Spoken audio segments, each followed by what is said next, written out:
എല്ലാവർക്കും സലു സിമ്പിൾ റെസിപ്പീസിലേക്ക് സ്വാഗതം.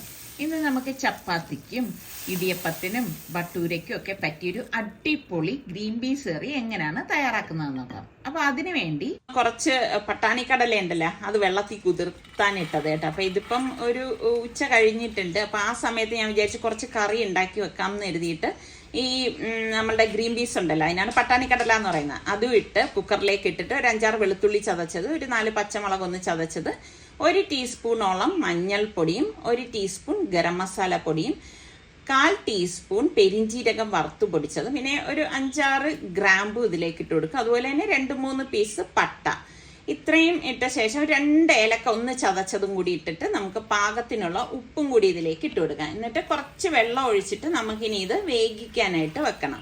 അപ്പൊ ഞാൻ ദേ കുക്കർ മൂടി വെയിറ്റ് ഇട്ടിട്ട് ഒരു 3 വിസിൽ വരെ ഇതൊന്ന് വേവിച്ചെടുക്കും. പിന്നെ ഞാനിതാ ഇതിന്റെ അരപ്പിന് വേണ്ടി തേങ്ങ, 2 ചുവന്നുള്ളി, ഒരു 5 പച്ചമുളക്, 1 ടീസ്പൂൺ ചെറിയ ജീരകം, 1 ടീസ്പൂൺ പെരിഞ്ജീരകം, പിന്നെ ഇത് കണ്ടോ, ഇത് കൽപ്പാസി എന്ന് പറയുന്ന ഒരു ലീഫാണ് കേട്ടോ. ഇത് ഇത്രയും കൂടി നമുക്ക് മിക്സിയുടെ ജാറിലേക്ക് ഇട്ട ശേഷം ഒന്ന് അരച്ചെടുക്കണം. അപ്പൊ അത് തമിഴ്നാട്ടിൽ തമിഴരൊക്കെ ഉപയോഗിക്കുന്ന ഒരു സംഭവമാണ് ഈ കൽപ്പാസി എന്ന് പറയുന്നത്. ഒരുപാടൊന്നും ഇടേണ്ട, കുറച്ചിട്ടാൽ മതി കേട്ടോ. അതായത് ഇതുപോലെ ഒന്ന് അരച്ചെടുത്ത ശേഷം ഞാൻ ഇതിലേക്ക് പാകത്തിനുള്ള വെള്ളം ഒഴിച്ച് വീണ്ടും ഇതൊന്ന് അരച്ചെടുക്കുകയാണ്. അപ്പം ഒരുപാട് അങ്ങ് മഷി പോലെയൊന്നും അരച്ചെടുക്കേണ്ട ആവശ്യമില്ല. അപ്പം അതാ ഈ ഒരു രീതിയിൽ വേണം നമ്മളിത് അരച്ചെടുക്കാനുള്ളത്. അപ്പോൾ ഒരു 3-4 വിസിൽ കേട്ടപ്പോഴേക്ക് ഞാൻ സ്റ്റീം പോയ ശേഷം കുക്കർ ഓപ്പൺ ചെയ്തിട്ട് ഇതാ ഈ അരച്ച അരപ്പം ഉണ്ടല്ലോ, അത് ദേ ഇതിലേക്ക് ഇട്ടിട്ട് ഇതാ ഇതുപോലെ ഒന്ന് ഇളക്കി കൊടുക്കാണ്.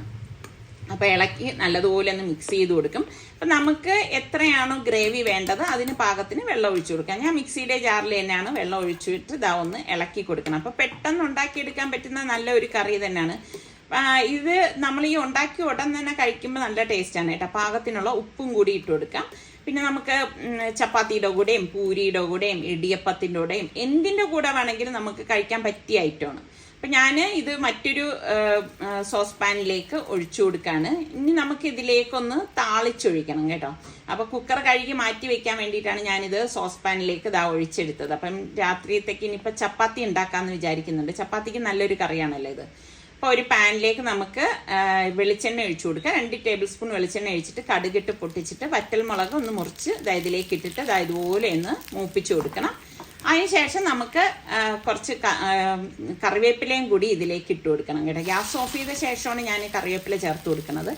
ഇനി ഇത് നമുക്ക് ഈ കറിയിലേക്ക് ഒഴിച്ചു കൊടുക്കാം. അപ്പോൾ എളുപ്പം ഉണ്ടാക്കിയെടുക്കാൻ പറ്റുന്ന നല്ല ഒരു ഗ്രീൻ പീസ് കറിയാണ്. അപ്പം ട്രൈ ചെയ്യാത്തവരുണ്ടെങ്കിൽ നിങ്ങളൊന്ന് ട്രൈ ചെയ്ത് നോക്കിയിട്ട് എങ്ങനെയുണ്ടെന്നുള്ളത് ഫീഡ്ബാക്ക് തരണം കേട്ടോ.